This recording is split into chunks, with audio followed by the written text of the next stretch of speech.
안녕하세요. 21년째 주식 중입니다. 얼마 전 제가 카페에 갔을 때 건너편 좌석에서 주식 투자 공부에 관한 이야기를 나누는 것을 우연히 듣게 되었는데요. 대화 중 한 분이 엄청난 독서량과 유튜브를 시청한다고 하였습니다.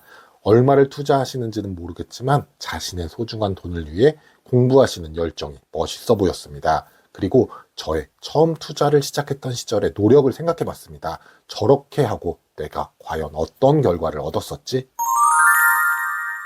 제가 투자를 처음 시작할 때는 인터넷 매체가 아닌 책이나 신문을 통해 정보를 접하고 공부를 했던 것으로 기억하고 있는데요. 당시에는 매매 주문도 전화 ARS로 했던 기억이 어렴풋이 떠오르는데요. 돌이켜보면 주식 투자는 운전 주행과도 같다고 생각을 합니다. 운전대를 잡기 전 이론 시험을 먼저 보는 것처럼 주식 투자를 하기 전에는 주식 투자하는 방법이나 용어, 그리고 주식의 기본적인 이론 정도는 알고 시작을 당연히 해야 될 것입니다. 그런데 면허 시험 같은 경우는 이론을 100점 받는다고 70점 받는 사람보다 운전을 더 잘한다고 할 수 있을까요? 당연히 운전 실력은 실제 도로 주행에서 나오게 되는 것이죠. 만약 이론은 완벽한데 실제 도로에서 너무 운전하는 게 무서워서 운전을 못하는 사람이 생길 수도 있고, 빠르고 민첩하게 잘 달릴 수는 있는데 위험하게 운전을 하기 때문에 사고를 낼 수도 있을 것입니다.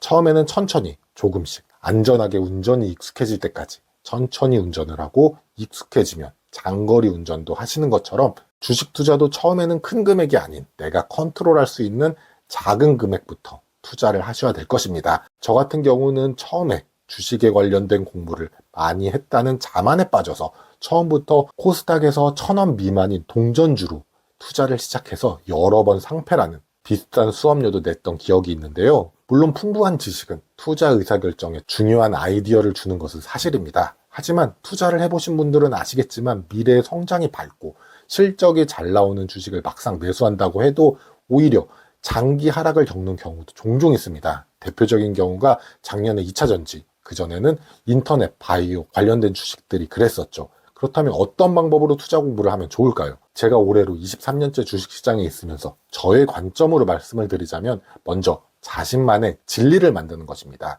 진리라는 것은 어떤 경우라도 변하면 안 되겠죠. 저희 투자의 진리는 최고의 주식은 모르겠지만 앞으로 좋은 주식을 싸게 사는 것입니다. 그리고 이 진리를 달성할 수 있게 관련 지식을 얻는 노력을 해야 될 것입니다. 예를 들어 반도체 공정 관련 주식에 투자한 투자자가 반도체 산업에 대한 공부를 한다고 해볼게요. 반도체 관련 전문 용어도 익히고 투자 설비 관련된 내용도 공부하고 이것저것 앞으로의 전망 등등 여러 가지 리포트와 유튜브를 통해서 관련된 정보를 며칠 동안 정리를 했다고 해볼게요.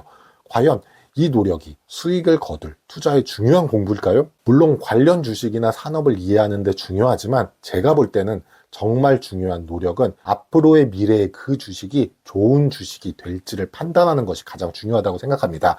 또한 이미 투자를 결정한 상태에서 투자 중인 종목을 뒤늦게 공부한다는 것은 과거의 좋은 산업 전망이나 기대는 이미 올라간 주가에 반영이 되어 있을 가능성이 상당히 높죠. 그리고 자신이 주식을 보유하고 있기 때문에 긍정적인 정보 위주로 공부를 하게 되고 오히려 합리적이고 객관적인 투자 의사결정이 어려울 수도 있을 것입니다. 그렇다면 저 같은 경우는 앞서 말씀드린 투자의 진리를 위해 어떤 공부와 노력을 할까요? 오늘의 주가에 이미 앞으로의 그 기업의 실망이나 기대 이미 주가에 반영이 되어 있고, 앞으로의 새로운 정보가 나오면 앞으로의 주가가 변동을 된다고 생각을 하고 있습니다. 그렇기 때문에 저 같은 경우는 투자 종목을 고를 때 앞으로 새로운 정보가 기업의 실적이 영향이 적을 산업을 선택해 투자를 합니다. 또한 과거의 기대 실적과 최근 실적을 비교하는 공부를 합니다. 기업은 3개월마다 실적을 발표해야 되죠. 또한 애널리스트는 앞으로 2년 정도의 실적을 예상해서 우리에게 미리 알려줍니다. 실적이 발표되기 전에 네이버 증권이나 모바일 MTS에서 예상 실적을 캡처해 두시고 기업이 실적을 발표할 때 예측보다 잘 나오거나 전년 같은 분기보다 잘 나올 때 비중을 더 늘리고, 반대라면은 비중을 줄이는 노력을 하셔야 되는 거죠. 어떻게 보면 공부라고 하기보다 정리라고 하는 것이 더 맞는 표현일 수도 있을 텐데요.